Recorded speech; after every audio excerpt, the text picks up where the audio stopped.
चलिए तो देखते हैं हम लोग आज अनुच्छेद 370 का निरसन। हाल ही में सुप्रीम कोर्ट की संविधान पीठ ने सर्वसम्मति से अनुच्छेद 370 को निरस्त करने के केंद्र सरकार के फैसले को बरकरार रखा है।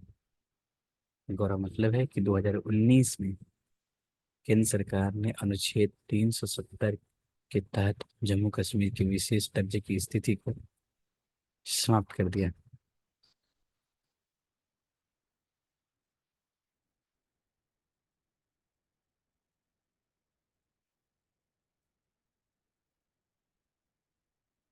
5 अगस्त 2019 को राष्ट्रपति ने संविधान जम्मू कश्मीर पर लागू आदेश 2019 जारी किया था।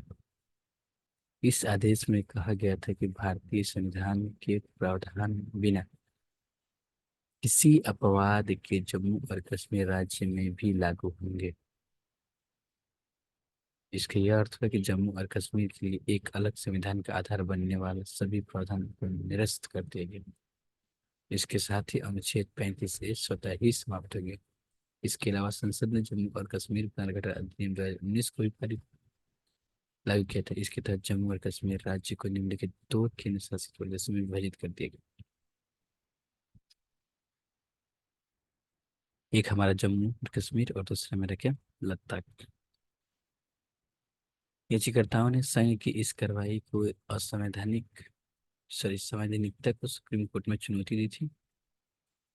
सुप्रीम कोर्ट ने इस चुनौती को खारिज करते हुए अनुच्छेद 370 को हटाने के राष्ट्रपति के संवैधानिक आदेश को वैध ठहराया।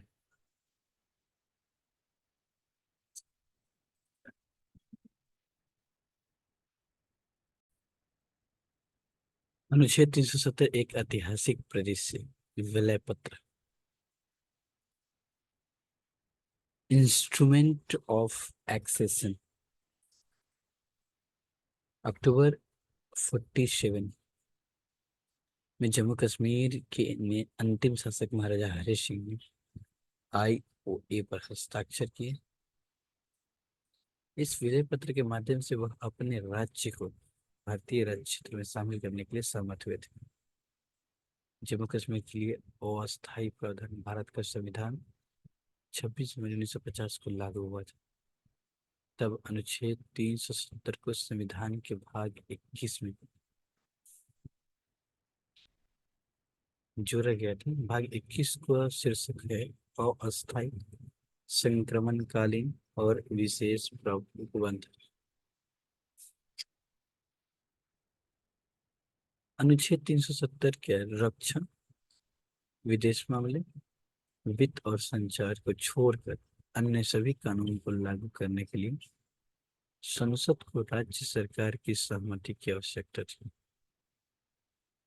इसके अलावा इसमें कहा गया था कि अनुच्छेद 1 जो भारत को राज्यों का संघ घोषित करता है और अनुच्छेद 370 को छोड़कर संविधान का कोई विभाग जम्मू कश्मीर राज्य पर लागू नहीं होगा। भारत का राष्ट्रपति संविधान के किसी भी प्रावधान को इस राज्य में संशोधन या अपवादों के साथ ही लागू कर सकता था। इसके अलावा यह भी अनिवार्य किया गया था कि ऐसा कोई भी कार्य केवल राज्य सरकार के परामर्श से ही किया जा सकता है।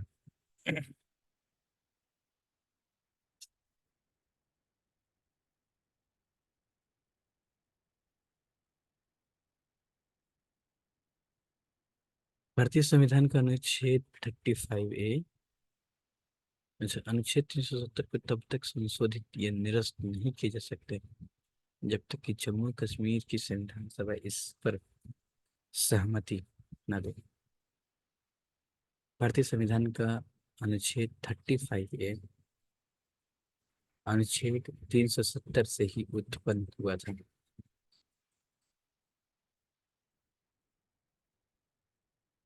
अनुच्छेद 35A में जम्मू कश्मीर राज्य के अस्थायी निवासियों तथा उनके विशेष अधिकारों और उन्हें मिलने वाली विशेष सुविधाओं का प्रावधान किया गया था।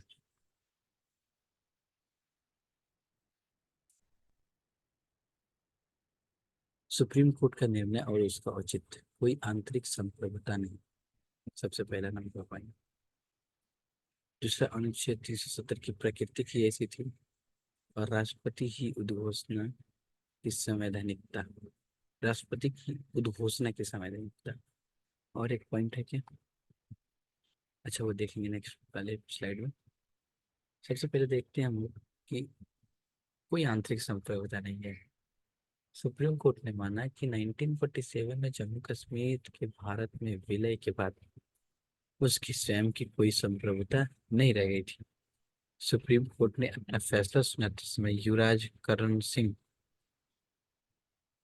महाराजा हरि सिंह के उत्तराधिकारी के उद्घोषणा को प्रमुख आधार माना।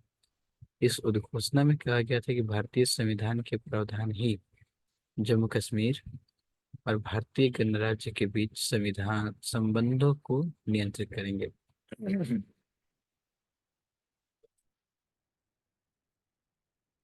भारतीय संविधान के अनुच्छेद 1 और 370 के अलावा कोर्ट में जम्मू कश्मीर के संविधान की धारा 3 का भी हवाला दिया। जम्मू कश्मीर में संविधान की धारा 3 में कहा क्या था?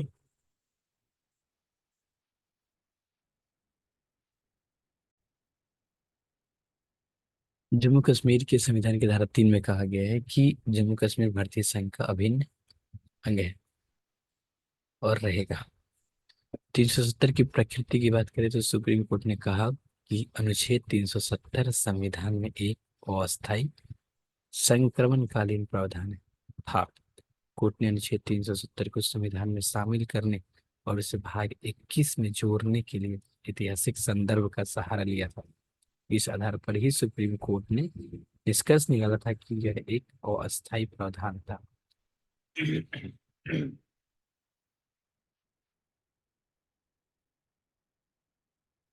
कोर्ट ने माना कि जम्मू कश्मीर की संविधान सभा का भंग होना अनुच्छेद 370 को निरस्त करने की राष्ट्रपति की शक्ति को सीमित नहीं कर सकता है।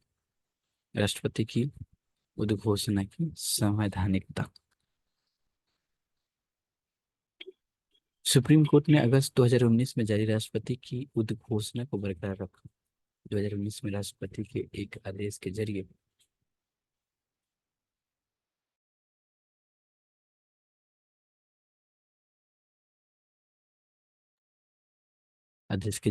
अनुच्छेद 367 में संशोधन किया गया था। साथ ही यह घोषणा की गई थी कि अनुच्छेद 370(3) में वर्णित राज्य की संविधान सभा को राज्य की विधानसभा के रूप में पढ़ा जाएगा। मुख्य मुद्दा यह था कि क्या राष्ट्रपति शासन के अधीन होने पर राज्य की शक्तियां संभालने वाले संघ द्वारा ये कार्रवाई की जा सकती थी।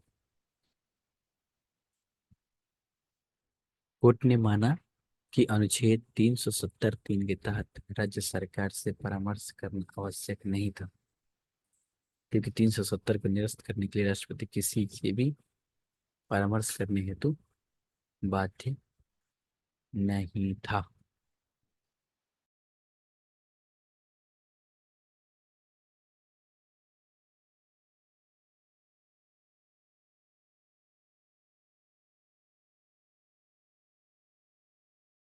सॉरी, राज्य में आपातकाल या राष्ट्रपति शासन के दौरान राष्ट्रपति की शक्तियां।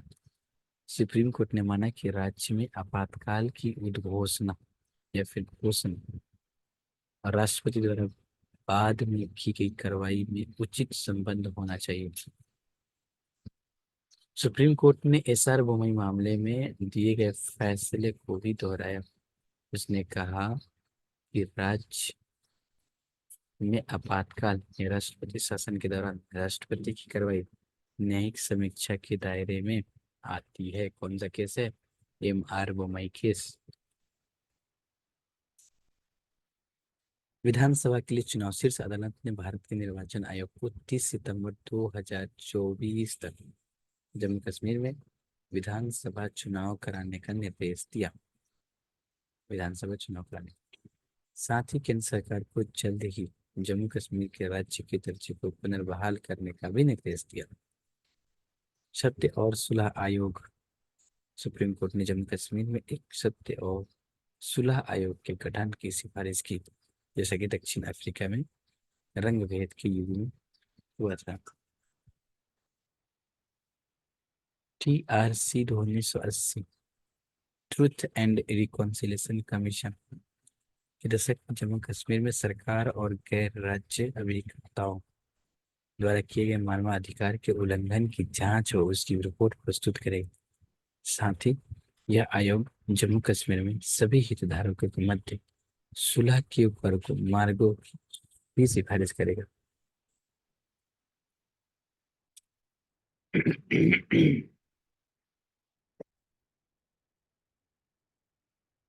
आगे 370 निरस्त करने के प्रभाव। सबसे पहले तो प्रभाव इसके थोड़ा सा पॉइंट याद रखना है, ये एग्जाम में हो सकता आ सकते हैं। 70 के निरस्त होने के क्या प्रभाव पड़ सकते हैं, क्या प्रभाव पड़ सकते हैं? सबसे पहले अधिकारों में विस्तार, कोई अलग प्रतीक के कानून नहीं है, अनन्य संपत्ति अधिकारों की समाप्ति, सामाजिक न्याय, स्थानीय शासन, स्थानीय महिला से विवाह करने वाले गैर स्थानीय पुरुष को लाभ। अधिकारों का विस्तार। अधिकारों के विस्तार में भारत के संविधान में निहित सभी अधिकार और सभी केंद्रीय कानूनों के लाभ अब जम्मू कश्मीर व लद्दाख लद्दाख के लोगों को भी उपलब्ध होंगे। कोई अलग प्रतीक नहीं होगा या फिर कोई कानून नहीं होगा। जम्मू कश्मीर अब अपना झंडा व संविधान और अपनी दंड संहिता, जिससे रणवीर दंड संहिता कहा जाता है, नहीं है। अनन्य संपत्ति अधिकारों की समाप्ति। अनुच्छेद 370 के निरस्त होने से अब केंद्र सरकार जम्मू कश्मीर के लिए नए भूमि कानून को अधिसूचित कर सकती है। इसका कारण यह है कि 370 निरस्त के होने से जम्मू कश्मीर के मूल निवासियों के भूमि संबंधी विशेष अधिकार समाप्त हो गए हैं।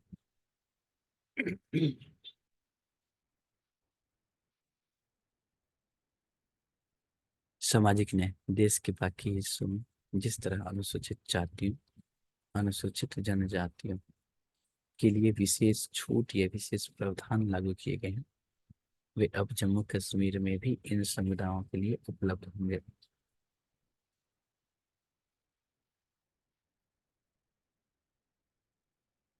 स्थानीय शासन। जम्मू कश्मीर में 73वें और 74वें संविधान संशोधन के लागू होने से जम्मू कश्मीर के स्थानीय शासन को भी संवैधानिक दर्जा प्राप्त हो गया है। स्थानीय महिलाओं से विवाह करने वाले गैर स्थानीय पुरुष को लाभ। अनुच्छेद 370 के समाप्त होने के बाद जम्मू कश्मीर के स्थानीय महिलाओं से विवाह करने वाले गैर स्थानीय पुरुष जम्मू कश्मीर में अधिवास प्रमाण पत्र प्राप्त कर सकते हैं। निष्कर्ष। न्यायपालिका द्वारा अनुच्छेद 370 के निरसन के आदेश को बरकरार रखने के साथ जम्मू कश्मीर में आर्थिक विकास को बढ़ावा देने, जम्मू कश्मीर के लोगों को लोकतांत्रिक आकांक्षाओं को साकार करने के लिए जल्द ही वहां विधानसभा चुनाव कराना जरूरी हो गया है। क्या क्या ये वाला पॉइंट ध्यान रखना है कि अधिकारों के निरस्त होने के प्रभाव क्या है। सबसे पहले अधिकारों का विस्तार हुआ है, जो भी केंद्रीय कानून है और संविधान में जितने अधिकार हैं सबके लिए अधिकारों का विस्तार। सेकेंड बात करें तो कोई अलग प्रतीक के कानून नहीं, कोई अलग प्रतीक या फिर कानून नहीं। कानून नहीं। अनन्य संपत्ति।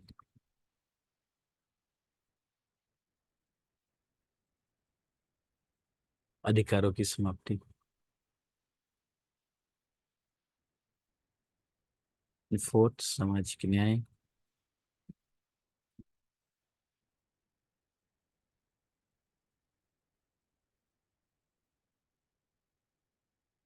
स्थानीय शासन।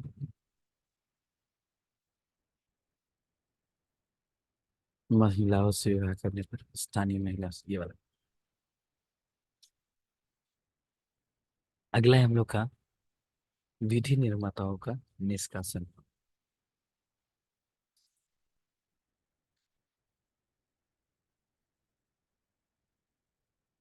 क्या है इसमें? हाल ही में लोकसभा ने अपने एक सदस्य को अवैध रूप से उपहार एवं प्रतिशोधन परितोषण स्वीकार करने के आरोप में सदन से निष्कासित कर दिया है। इसी तरह संयुक्त राज्य अमेरिका के हाउस ऑफ रिप्रेजेंटेटिव ने भी आपराधिक भ्रष्टाचार के आरोप में अपने एक सदस्य को निष्कासित किया है। इंडिया में भी हो गए, अमेरिका में भी हो गए। अन्य संबंधित तथ्य की बात करें तो लोकसभा से निष्कासन। लोकसभा ने भ्रष्टाचार और सदन के विशेषाधिकार हनन और मानना के मामले की जांच के लिए आचार समिति का गठन किया।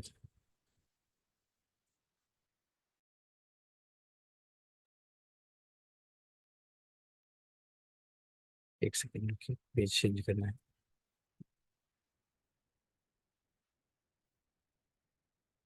लोकसभा की आचार समिति ने अपनी रिपोर्ट में सांसद को अनैतिक आचरण और अवमानना का दोषी पाया था। सदन में समिति की सिफारिशों को स्वीकार कर लिया गया था। इसके बाद सदन में संसद सदस्य के निष्कासन के समर्थन में लाए गए प्रस्ताव को ध्वनि मत से पारित कर दिया गया।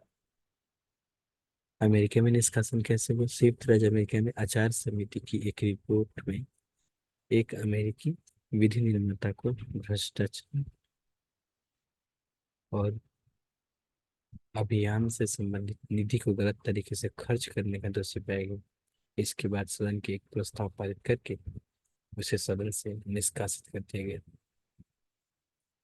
नोट की बात करें तो लोकसभा की आचार समिति व विधि निर्माता की नैतिकता के बारे में अच्छा ये जानकारी के लिए क्या क्या उनकी नैतिकता है।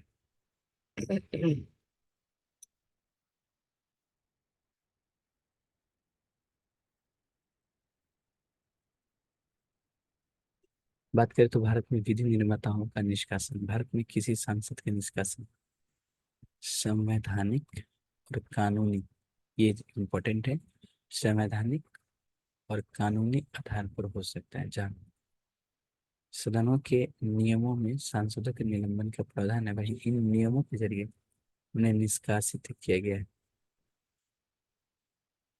जहाँ सांसद सदन के नियमों में सांसद के निलंबन का प्रावधान है, वही इन नियमों के जरिए उन्हें निष्कासित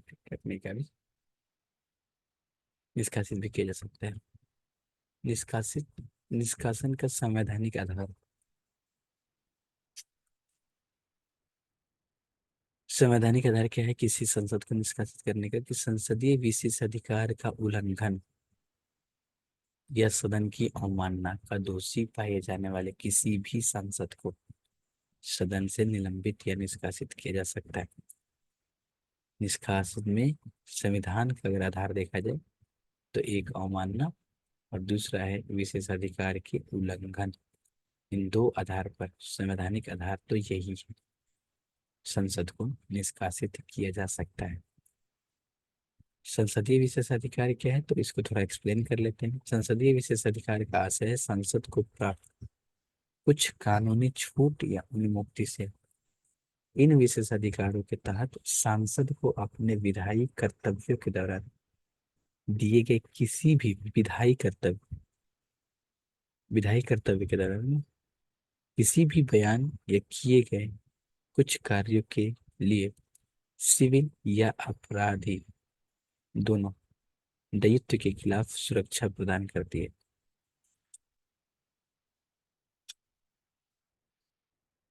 संविधान का अनुच्छेद 105 संसद के दोनों सदनों, उनके सदस्यों तथा संसद समितियों को प्राप्त शक्तियों एवं विशेषाधिकारों से संबंधित है।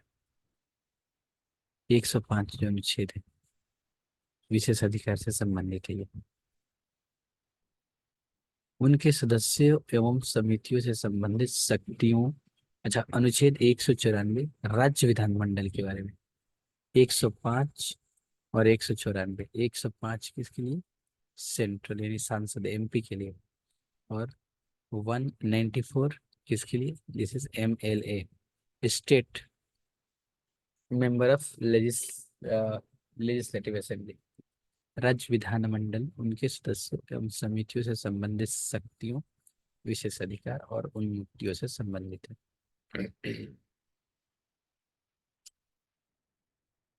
बात करें सदन की अवमानना को किसी भी ऐसे कार्य के रूप में परिभाषित किया गया है। अवमानना के बारे में बात करें, विशेष अधिकार तो ये हो गया। विशेष अधिकार कि विधायी कर्तव्य के दौरान दिए गए किसी भी बयान या किए गए कुछ कार्यों के लिए सिविल या आपराधिक, विशेष अधिकार, इसको परिभाषित भी किया जा सकता है। और ये अवमानना की बात आ गई। सदन की अवमानना को किसी भी ऐसे कार्य के रूप में परिभाषित किया गया संसद के किसी भी सदन में सदन के काम काज में बाधा उत्पन्न करता है या अवरोध पैदा पैदा करता है। दूसरी नंबर, जो सदन के किसी सदस्य या अधिकारी के कर्तव्य के निर्वहन में बाधा उत्पन्न करता है या अवरोध पैदा करता है। एक मिनट फिर से देखते हैं इसको। संसद के किसी भी सदन में कामकाज में बाधा, अच्छा, कामकाज में बाधा उत्पन्न करना या अवरोध पैदा करना। दो पॉइंट यहाँ से मिला, कामकाज में और अवरोध। जो सदन के किसी सदस्य या अधिकारी के कर्तव्य के निर्वहन में बाधा उत्पन्न करता, सदस्य के सदस्य या अधिकारी के कर्तव्य के निर्वहन बाधा उत्पन्न करता हो या अवरोध पैदा करता हो। तीसरा, जिसमें प्रत्यक्ष या अप्रत्यक्ष रूप से ऐसे परिणाम उत्पन्न करने की प्रवृत्ति होती हो। सदन के विशेष अधिकार का उल्लंघन या सदन की अवमानना हुई है अथवा नहीं, यह तय करने की शक्ति केवल संसद के पास है।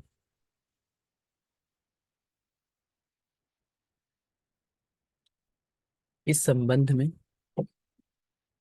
न्यायालय को किसी भी तरह से शक्ति नहीं दी गई है।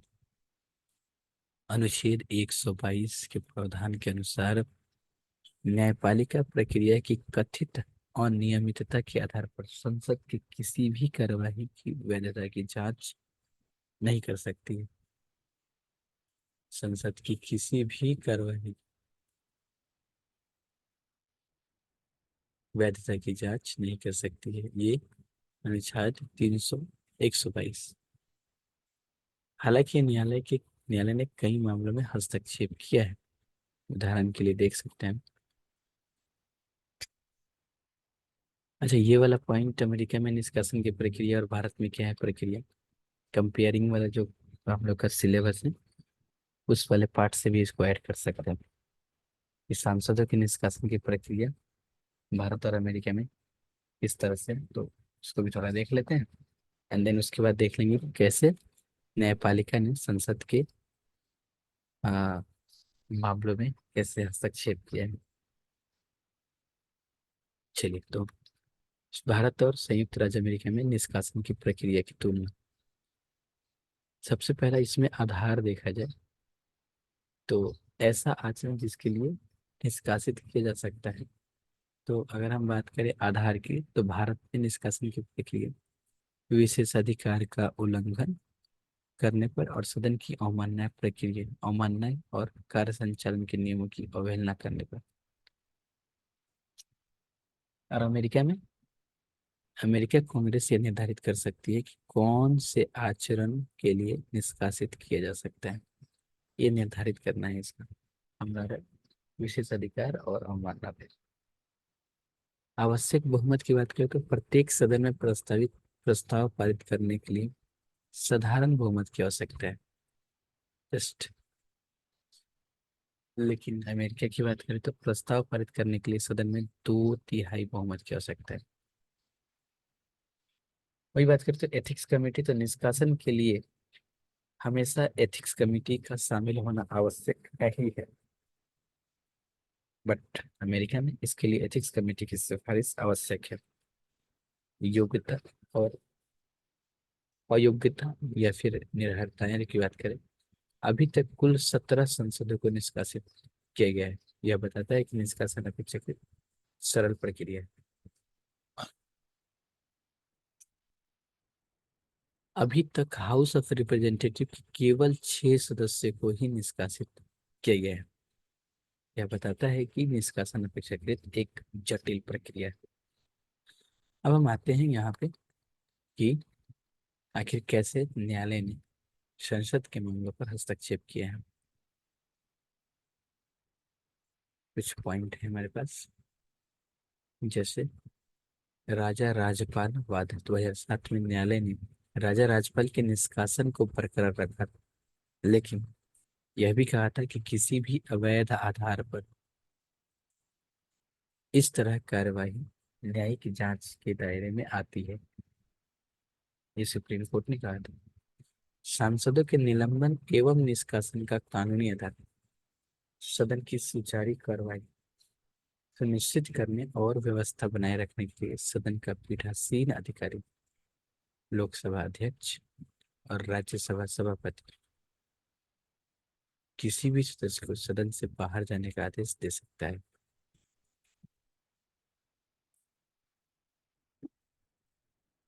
सांसदों के निलंबन और निष्कासन की कानूनी बात करें तो अगर सदन का पीठासीन अधिकारी जो होगा ना, किसी भी सदस्य को सदन से बाहर जाने का आदेश दे सकता है।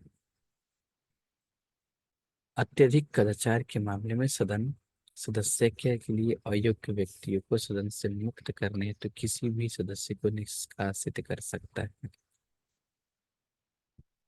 लोकसभा और राज्यसभा में निलंबन से संबंधित प्रक्रिया तथा कार्य संचालन। लोकसभा में नियम नियम 373 है, लोकसभा में, राज्यसभा में 255। अच्छा, ये नियम याद रखना जरूरी नहीं है, लेकिन इसके अंदर क्या है वो देख लेते हैं। क्या नियम है निलंबन के मामले में, निलंबन से संबंधित? यदि लोकसभा अध्यक्ष को यह लगता है कि किसी सदस्य का व्यवहार अव्यवस्थापूर्ण है,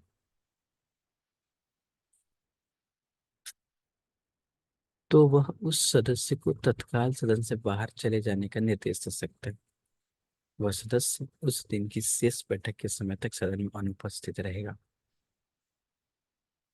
राज्यसभा में बात करें तो यह राज्यसभा के सभापति की अव्यवस्थित आचरण के लिए किसी भी सदस्य को तुरंत सदन से बाहर जाने को निर्देश देने की अनुमति देता है।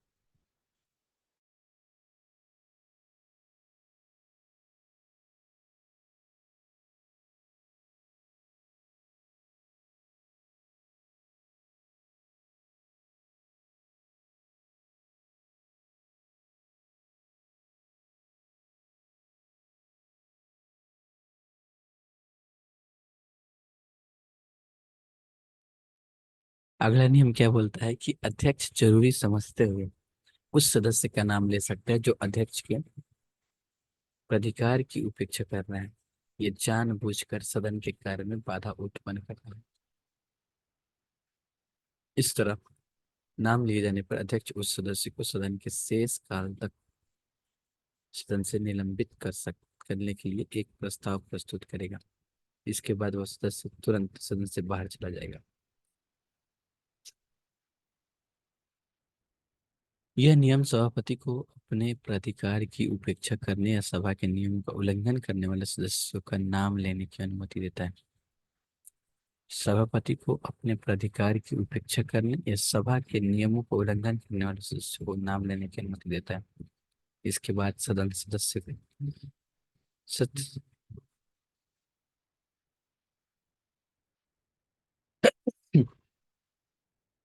सत्र की शेष अवधि के लिए निलंबित करने का प्रस्ताव अपना सकते हैं। निलंबन 274A 2001। यदि कोई सदस्य लोकसभा की कार्रवाई में बाधा डालता है या जानबूझकर सभा के नियमों का उल्लंघन करता है, तो लोकसभा अध्यक्ष द्वारा उसका नाम लिए जाने पर वह लोकसभा की जांच बैठक हो या सत्र की शेष अवधि के लिए जो भी हो स्वतः निलंबित हो जाता है। लोकसभा नियम का 374A है। विपरीत, राज्यसभा अपने सदस्यों को बिना प्रस्ताव पारित किए निलंबित नहीं कर सकता है। इधर क्या है, प्रस्ताव पारित किए बिना सदस्य लोकसभा की कार्रवाई में बाधा डालता है, जब नियम को उल्लंघन करते तो लोकसभा अध्यक्ष शरण का नाम लोकसभा की जांच बैठकों से सत्र की कोई प्रस्ताव पारित नहीं करने देता।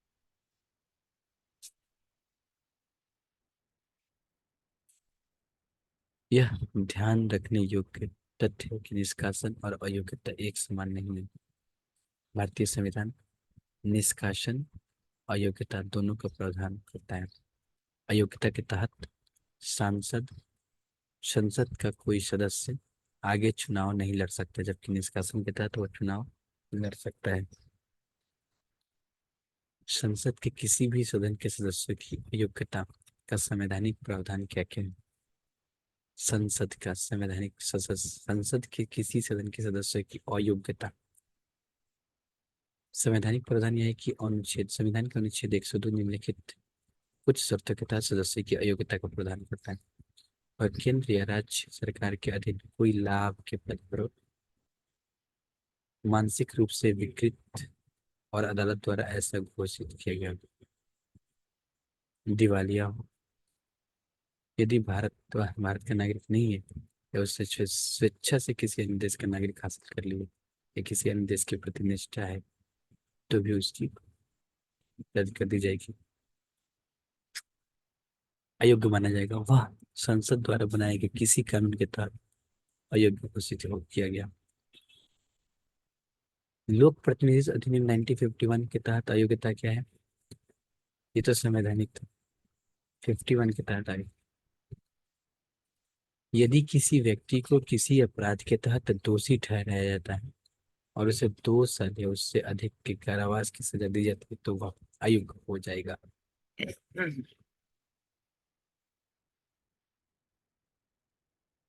यदि कोई सांसद चुनावी अपराधों या चुनाव में भ्रष्ट आचरण का दोषी पाया जाता है तो भी वह अयोग्य माना जाएगा।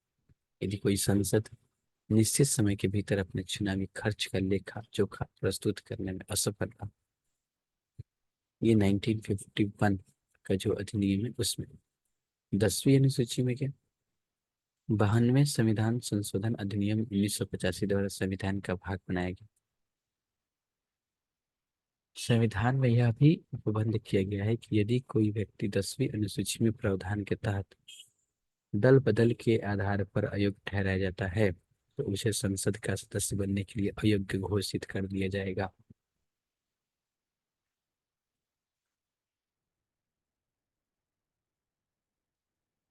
नेक्स्ट टॉपिक है हमारा राष्ट्रीय कैडेट कैडेट कोर, एनसीसी। विश्व का सबसे बड़ा वर्दीधारी युवा संगठन है ये। सबसे पहला कोई पॉइंट दीजिए, विश्व का सबसे बड़ा वर्दीधारी। 2023 में इस संगठन की 75वीं वर्षगांठ मनाई गई। एनसीसी के बारे में बात करते हैं। एनसीसी का गठन 1948 में राष्ट्रीय कैडेट कोर अधिनियम 1948 के तहत किया गया था। इससे पहले पंडित एच एन कुंजरू 1948 में इसको अधिनियमित, पंडित एच एन कुंजरू की अध्यक्षता वाली एक समिति ने राष्ट्रीय स्तर पर स्कूलों और कॉलेजों में एक कैडेट संगठन स्थापित करने की सिफारिश की थी। कौन? H N Kunzru. एनसीसी के उद्देश्य क्या है? जीवन के सभी क्षेत्रों में नेतृत्व प्रदान करने और राष्ट्र की सेवा, राष्ट्र की सेवा, जीवन के क्षेत्र में नेतृत्व, सेवा के लिए हमेशा उपलब्ध रहने के लिए संगठित, प्रशिक्षित और उत्साहित युवाओं का संगठन तैयार करना, युवाओं को सशस्त्र बलों में कैरियर बनाने के लिए प्रेरित करना, देश की युवाओं में चरित्र, सैन्य नेतृत्व, अनुशासन, नेतृत्व, पंथ निरपेक्ष दृष्टिकोण, साहस की भावना और निस्वार्थ सेवा जैसे आदर्शों का विकास करना इत्यादि। यह त्रिसेवा संगठन है जिसमें थल सेना, नौसेना और एयर विंग शामिल होता है। इसका मुख्यालय न्यू दिल्ली में। एनसीसी निदेशालय राज्य स्तर पर एनसीसी को 17 निदेशालयों में विभाजित किया गया है। ये निदेशालय एक राज्य या राज्यों या केंद्र शासित प्रदेशों के समूह को कवर करते हैं। एनसीसी के कार्यक्रम की प्रकृति शैक्षिक है। छात्रों पर सक्रिय चयन, सेवा के लिए कोई दायित्व नहीं होता है। एनसीसी की अवधि के आधार पर छात्रों को 3 प्रकार के प्रमाण पत्र दिए जाते हैं। एनसीसी का योगदान की अगर बात करें हम, तो एनसीसी का योगदान रहा है बहुत सारा। युद्ध के दौरान सहायता, सामाजिक सेवा में, बचाव और राहत कार्य के लिए। अन्य योगदान की बात करेंगे। युद्ध के दौरान सहायता, भारत चीन युद्ध, भारत पाक युद्ध और कारगिल युद्ध 1962, 1965 से 1971 और 1999 के दौरान एनसीसी कैडेट्स ने महत्वपूर्ण सहायता प्रदान की थी। उन्होंने राज्य में शरणार्थी शिविर, सैनिकों के परिवार, अस्पताल और डाक व टेलीग्राफ विभाग, यातायात नियंत्रण, पुलिस, संचार प्रणाली जैसे विविध संगठनों की सहायता की थी। शरणार्थी परिवार की, सैनिकों के परिवार की, अस्पताल, डाक व टेलीग्राफ विभाग, यातायात नियंत्रण, संचार प्रणालियों जैसे। सामाजिक सेवा की बात करते हैं। एनसीसी ने रक्त अभियान, पोलियो अभियान, वृक्षारोपण अभियान जैसे सामाजिक सेवा गतिविधियों में सक्रिय रूप से भाग लिया। एनसीसी कैडेट ने हाल ही में सप्ताह भर चलने वाले अखिल भारतीय स्वच्छता और जागरूकता अभियान स्वच्छता ही सेवा का नेतृत्व किया था। इस अभियान में कचरा मुक्त भारत को बढ़ावा देने के उद्देश्य से अलग अलग प्रभावशाली कार्यक्रम शामिल थे। बचाव और राहत कार्यक्रम,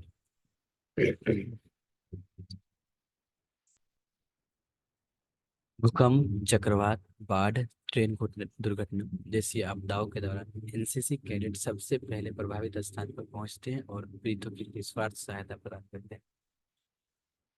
उदाहरण के लिए भोपाल गैस त्रासदी, एनसीसी कैडेट तुरंत हता हाथों को बाहर निकालने, दवा देने आदि कार्य में लग गए थे। अन्य योगदान की बात करें तो युवाओं में नेतृत्व और अधिकारी जैसे गुणों का विकास करना, देशवासियों के बीच आपसी समझ, विश्वास, मित्रता और शांति को बढ़ावा देना। एनसीसी बनाम राष्ट्रीय सेवा योजना एनएसएस, यद्यपि ये दोनों ही प्रकृति स्वैच्छिक है, फिर भी इनमें कुछ अंतर मौजूद है।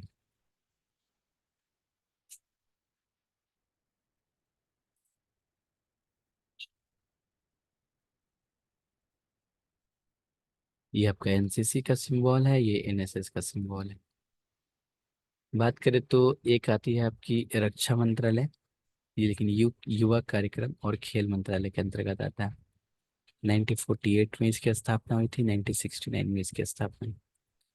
राष्ट्र की सेवा करना, सैन्य करियर के लिए अनुशासित व निस्वार्थ युवा नेतृत्व को बढ़ावा देने, सामुदायिक सेवा के माध्यम से विद्यार्थियों के व्यक्तित्व का विकास करना।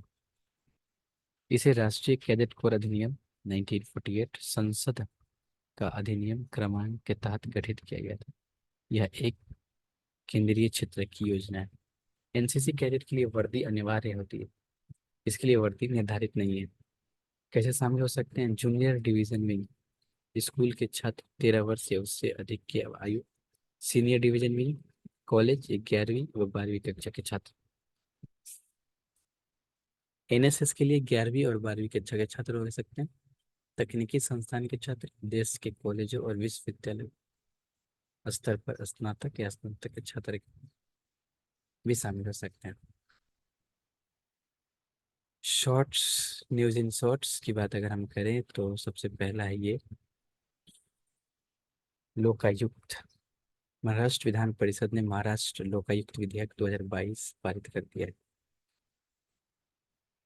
इस विधेयक का उद्देश्य महाराष्ट्र लोकायुक्त और उप लोकायुक्त अधिनियम 1971 को निरस्त करना। ठीक है। उल्लेखनीय है कि भारत में लोकायुक्त का पद सृजित करने वाला पहला राज्य महाराष्ट्र 1971 था। इसके बाद उड़ीसा ने किया था। लोकायुक्त राज्य में भ्रष्टाचार से निपटने के गठित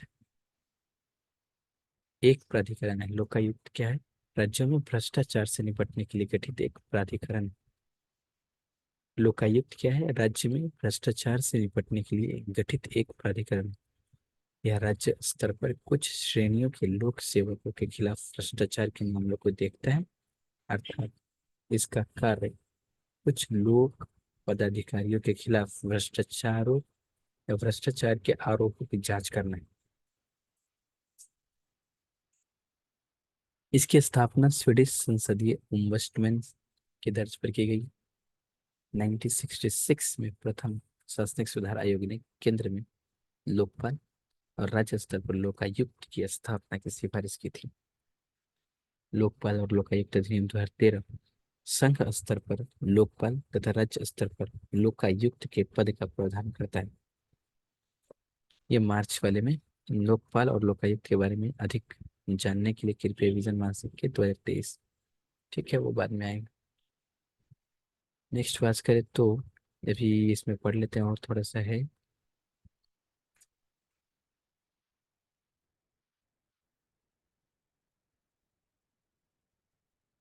लोकायुक्त संस्थाओं के समक्ष विद्यमान चुनौतियां या फिर समस्याएं। क्या समस्याएं? सबसे पहला तो एक रूपता का भाव है। लोकायुक्त की संरचना और उनकी क्षमताएं सभी राज्यों में एक समान नहीं है। उदाहरण के लिए राजस्थान और महाराष्ट्र ने लोकायुक्त एवं उप लोकायुक्त दोनों का प्रावधान किया है, लेकिन उत्तर प्रदेश और हिमाचल प्रदेश ने केवल लोकायुक्त का प्रावधान किया है। सबसे पहले एक रूपता का। कुछ लोकायुक्त 2013 के अधिनियम के अनुरूप नहीं है। कुछ राज्यों या केंद्र शासित प्रदेशों ने अपने लोकायुक्त अधिनियमों को लोकपाल और लोकायुक्त अधिनियम 2013 के अनुरूप लाने के लिए उनमें संशोधन नहीं किए हैं। सीमित अधिकार। लोकायुक्त किसी अपराधी के खिलाफ केवल सजा का सुझाव दे सकता है, लेकिन सुझावों को स्वीकार करना या उन्हें संशोधित करना यह राज्य पर निर्भर होता है। बात करें, इधर हम पढ़ेंगे बाद में। बात करें तो आगे की राह क्या होनी चाहिए। सबसे पहले तो लोकपाल और लोकायुक्त अधिनियम 2013 को तर्ज पर मॉडल राज्य लोकायुक्त अधिनियम सबसे पहले बने। लोकपाल ऑनलाइन शिकायतों के प्रबंधन के लिए डिजिटल प्लेटफॉर्म जैसे पहलों के माध्यम से डिजिटलीकरण को बढ़ावा दे। सूचनात्मक स्तर जैसे कि पर्याप्त डेटा आवंटन, बुनियादी ढांचा और आवश्यक कर्मियों की नियुक्ति की जाए। इधर एक पॉइंट दिया हुआ है, बट उस ये इससे जुड़ा हुआ पॉइंट है अमेरिका और भारत में महाभियोग को लेकर। संयुक्त राज्य अमेरिका के हाउस ऑफ रिप्रेजेंटेटिव्स ने वर्तमान में राष्ट्रपति पर महाभियोग की प्रक्रिया औपचारिक रूप से शुरू करने का प्रस्ताव पारित किया है। अमेरिका और भारत में महाभियोग प्रक्रिया के बीच तुलना। किन आधारों पर महाभियोग चलाया जा सकता है? किन पर महाभियोग? अच्छा, किन पर आधार नहीं। हमारे यहाँ राष्ट्रपति, उपराष्ट्रपति और सभी सिविल अधिकारियों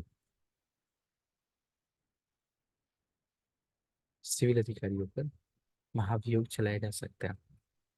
सॉरी, ये अमेरिका में, माफ कीजिएगा, ये अमेरिका की बात हो रही है। राष्ट्रपति, उपराष्ट्रपति, सभी सिविल अधिकारी पर महाभियोग की प्रक्रिया चलाई जा सकती है। हमारे में केवल राष्ट्रपति पर ही महाभियोग चलाया जा सकता है। राष्ट्रपति पर संविधान के अनुच्छेद 61 के तहत महाभियोग की प्रक्रिया शुरू की जा सकती है। बात करें तो प्रक्रिया क्या है, पहले महाभियोग का आधार क्या है। अमेरिका में क्या है? America, India. अमेरिका में क्या है? राजद्रोह, रिश्वतखोरी, अन्य गंभीर अपराध। यहाँ पे हमारा क्या है? संविधान का अतिक्रमण पर। प्रक्रिया क्या है? आरोप का प्रस्ताव। प्रक्रिया क्या है अमेरिका में? तो आरोप का प्रस्ताव हाउस ऑफ रिप्रेजेंटेटिव्स का कोई भी सदस्य इस हेतु संकल्प प्रस्तुत कर सकता है। पहले संकल्प प्रस्तुत करेगा, मतदान होगा उसका। संकल्प पारित होने के लिए हाउस ऑफ रिप्रेजेंटेटिव के साधारण बहुमत की आवश्यकता पड़ती है। ठीक है। महाभियोग पर सुनवाई के लिए पीठासीन अधिकारी संयुक्त राज्य अमेरिका के मुख्य न्यायाधीश होंगे। महाभियोग की सुनवाई, जो सुनवाई होगी मुख्य न्यायाधीश। अगर हम भारत की बात करें अपने,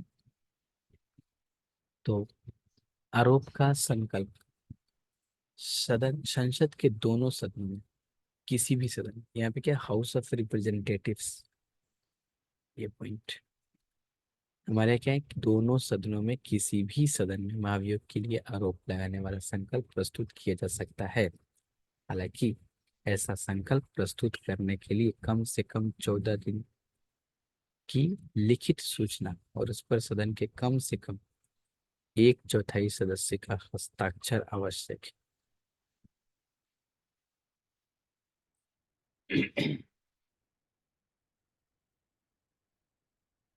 नेक्स्ट अगर हम बात करें तो मतदान, संकल्प को उस सदन के कुल सदस्य कम से कम 2/3 बहुमत से पारित होना आवश्यक है।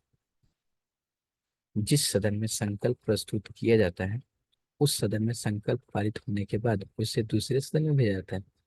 वहां संकल्प पर मतदान से पहले आरोपों की जांच की जाती है। वहां राष्ट्रपति को अपना पक्ष रखने का अधिकार होता है। इस सदन में भी संकल्प को कुल सदस्य का 2/3 बहुमत से पारित करना आवश्यक है।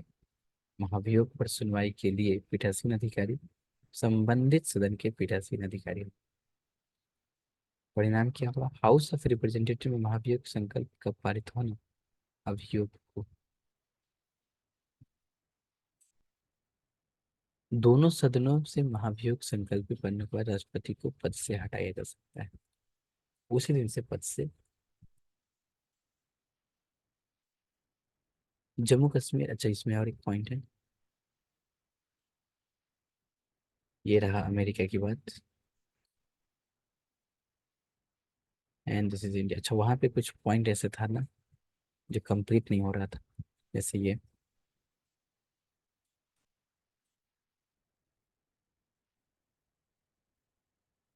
ये पॉइंट, इसको कंटिन्यू करते हैं। हाउस ऑफ रिप्रेजेंटेटिव्स में महाभियोग संकल्प का पारित होना अभियोग को स्वीकार करने जैसा है। इससे राष्ट्रपति पद से नहीं हटता, अभी नहीं हटता। निचले सदन में महाभियोग की मंजूरी के बाद उच्च सदन, सीनेट की एक अदालत की तरह बैठक बुलाई जाती है। राष्ट्रपति को केवल तभी उसके पद से हटाया जा सकता है जब सुनवाई के बाद सीनेट के 2/3, सीनेट के 2/3 सदस्य महाभियोग के पक्ष में मतदान करें। हाउस ऑफ रिप्रेजेंटेटिव्स के एंड्रयू जॉनसन, बिल क्लिंटन और डोनाल्ड ट्रंप पर महाभियोग को मंजूरी दी गई थी। हालांकि इनमें से किसी को भी राष्ट्रपति के पद से नहीं हटाया गया।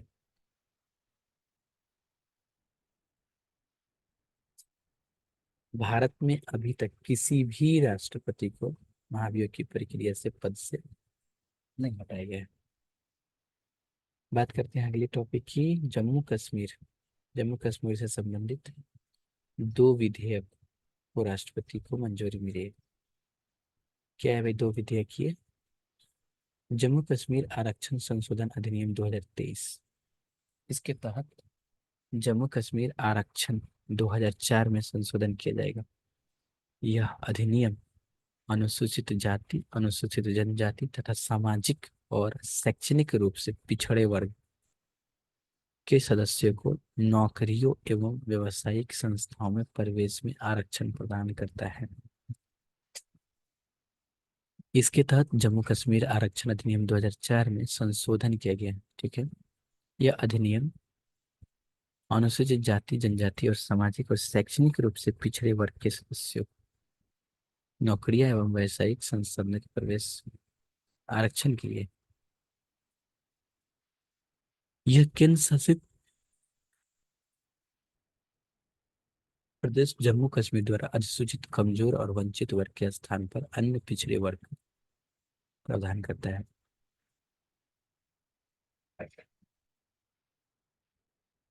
इस अधिनियम में कमजोर और वंचित वर्गों को परिभाषा को भी हटा दिया गया। जम्मू कश्मीर पुनर्गठन संशोधन 2023, ये जम्मू कश्मीर पुनर्गठन अधिनियम 2023 में संशोधन करेगा। विधेयक के दो मुख्य उपबंध एक नजर में बात करें तो इसके तहत जम्मू कश्मीर विधानसभा में सीटों की कुल संख्या 107 से बढ़ाकर 114 कर दी गई है। जम्मू कश्मीर पुनर्गठन अधिनियम के अनुसार पाक अधिकृत कश्मीर को अपने कब्जा में लिए जाने तक विधानसभा की 24 सीटें खाली रहेंगी। इसलिए वर्तमान विधानसभा में कुल 83 सीटें हैं, जिसे संशोधन के जरिए बढ़ाकर 90 किया गया है। इसमें अनुसूचित जाति के लिए 7 सीटें और अनुसूचित जनजाति के लिए 9 सीटें आरक्षित की गई। विधानसभा में उपराज्यपाल द्वारा सदस्यों का नाम निर्देशन कश्मीरी प्रवासी समुदाय से अधिकतम 2 सदस्य के नाम निर्दिष्ट किया जाएगा। इनमें से एक सदस्य महिला। कश्मीरी प्रवासी समुदाय विधानसभा में उपराज्यपाल द्वारा सदस्यों के नाम उपराज्य द्वारा सदस्य का इनमें से एक महिला सदस्य होगी। क्या कश्मीर प्रवासी समुदाय में से कश्मीरी प्रवासी समुदाय से कश्मीरी प्रवासी समुदाय से अधिकतम 2 सदस्य नाम निर्दिष्ट किए जाएंगे।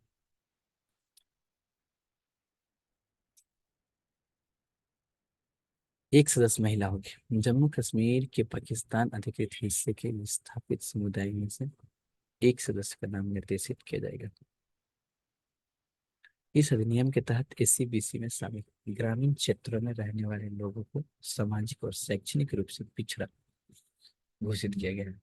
वास्तविक नियंत्रण रेखा और अंतर्राष्ट्रीय सीमा से सटे क्षेत्रों में रहने वाले लोग तथा ऐसे लोग जिन्हें अधिसूचना के तहत कमजोर और वंचित वर्ग सामाजिक जातियों के आधार पर के रूप में सूचीबद्ध किए। ग्रामीण क्षेत्र सामाजिक और शैक्षणिक रूप से पिछड़ा ग्रामीण सामाजिक क्षेत्र पे पिछड़ा वास्तविक नियंत्रण रेखा लाइन ऑफ एक्चुअल कंट्रोल और अंतर्राष्ट्रीय सीमा से सटे लोग कमजोर और वंचित वर्ग। डाकघर अधिनियम 2023 पोस्ट ऑफिस का ये कौन सा न्यूज है भाई? डाकघर विधेयक 2023। राष्ट्रपति ने डाकघरों को और बेहतर बनाने के लिए डाकघर विधेयक 2023 को मंजूरी दे दी है। यह विधेयक अब कानून बन चुका है। डाकघर विधेयक 2023 कानून बनने के बाद भारतीय डाकघर अधिनियम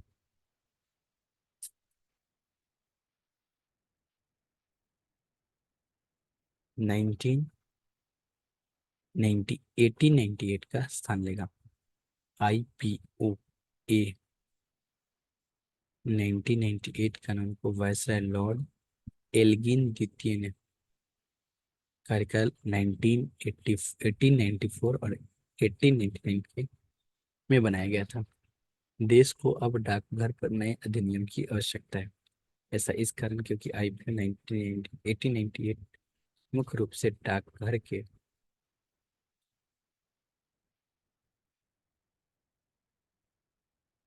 के माध्यम से प्रदान की जाने वाली मेल डाक सेवाओं को शामिल करती है।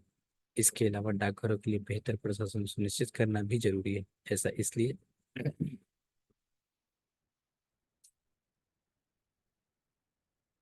क्योंकि डाकघर अब डाक सेवाओं के अलावा कई अन्य सेवाएं भी प्रदान कर रहे हैं। इनमें इंडियन पोस्ट पेमेंट बैंक, बीमा योजना जैसी सेवाएं शामिल है। समय के साथ डाकघर नागरिक केंद्रित अलग अलग सेवाओं के वितरण के लिए एक माध्यम के रूप में भी उभर रहे हैं।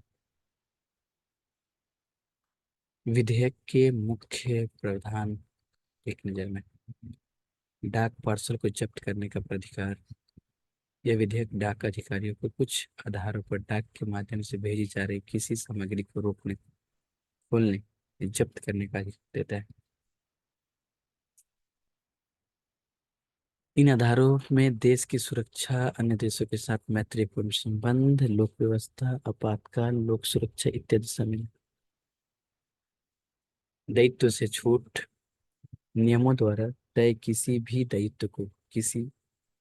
दायित्व को छोड़कर डाकघरों पर किन्हीं अन्य सेवाओं के संबंध में कोई अन्य दायित्व नहीं होगा।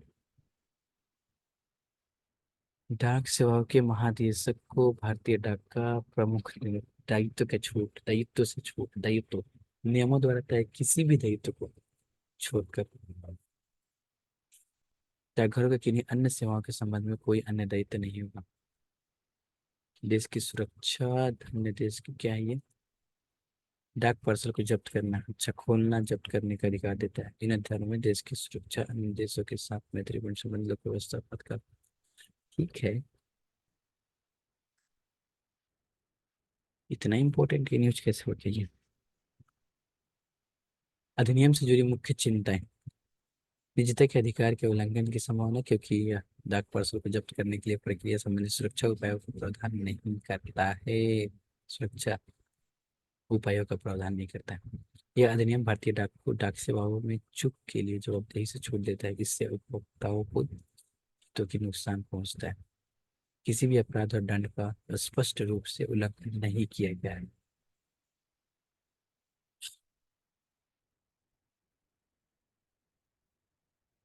Fast track special court. केंद्रीय मंत्रिमंडल ने FTSCS योजना को 31 मार्च 2026 तक जारी रखने की मंजूरी दे दी है। फास्ट ट्रैक स्पेशल कोर्ट्स, केंद्रीय मंत्रिमंडल ने इसको जारी रख लीजिए। अब क्या है ये देखते हैं।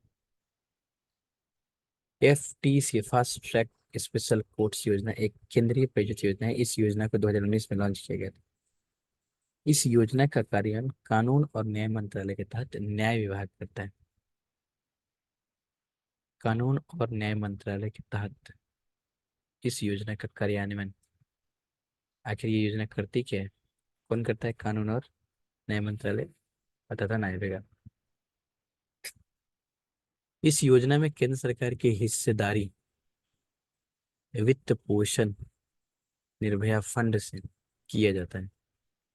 ज्ञात है कि निर्भया फंड का उद्देश्य देश में महिलाओं की सुरक्षा को बढ़ाना है।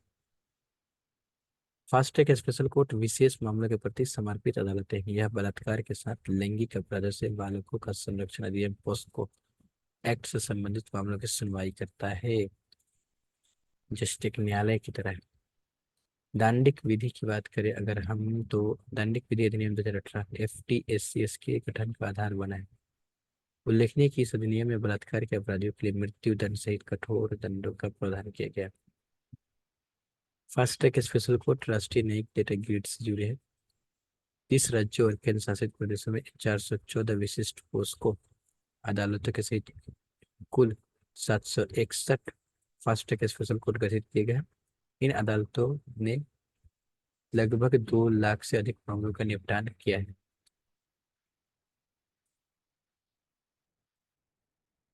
फास्ट ट्रैक कोर्ट से जुड़ी चिंताएं क्या है कि कर्मचारी और सूचना प्रौद्योगिकी IT संरचना की कमी है।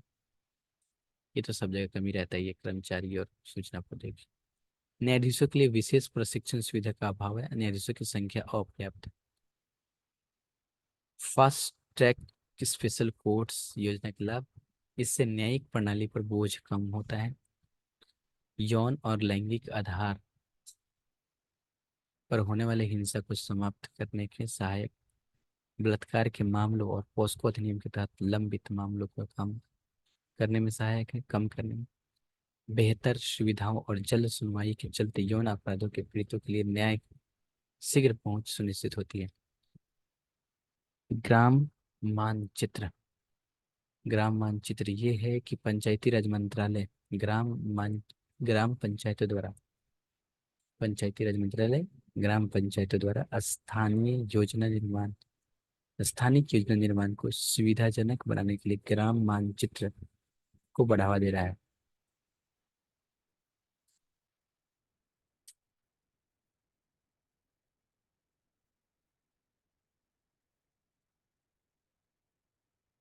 ग्राम मानचित्र के बारे में, यह एक भौगोलिक सूचना प्रणाली, ग्लोबल इंफॉर्मेशन सिस्टम एप्लीकेशन है। इसे मिनिस्ट्री ऑफ पंचायती राज ने 2019 में लॉन्च किया था।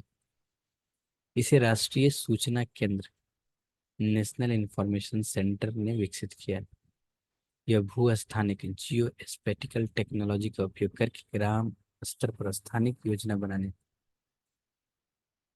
में मदद करता है। यह अलग अलग विकासात्मक कार्यों के बेहतर ढंग से पर्यवेक्षण के लिए एकल भू स्थानिक मंच प्रदान करता है। साथ ही ग्राम पंचायत विकास योजना के लिए निर्णय समर्थन तंत्र भी उपलब्ध करवाता है।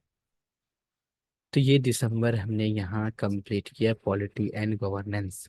अच्छा, ये नवंबर वाला है, अक्टूबर वाला है, ये शुद्धि पत्र है। 2023 की समसामयिकी के आर्टिकल 1.2 राजनीति का प्राधिकरण में दोषियों के चुनाव पर आजीवन प्रतिबंध, ये आजीवन प्रतिबंध नहीं, भारतीय निर्वाचन आयोग 2004-2016 में प्रकाशित प्रश्न चुनाव के इससे उल्लेख किया गया था, तथ्य दिया गया था। यहाँ यह स्पष्ट किया गया कि चुनाव आयोग द्वारा गंभीर अपराधों के दोषियों के लिए इस तरह का प्रतिबंध प्रस्तावित। चलिए, तो इसको अक्टूबर जब आएंगे तो फिर देख लेंगे कि क्या दोषियों के चुनाव पर आजीवन प्रतिबंध है या क्या है। तो चेंज करते हैं क्लास यहाँ पे। Thank you.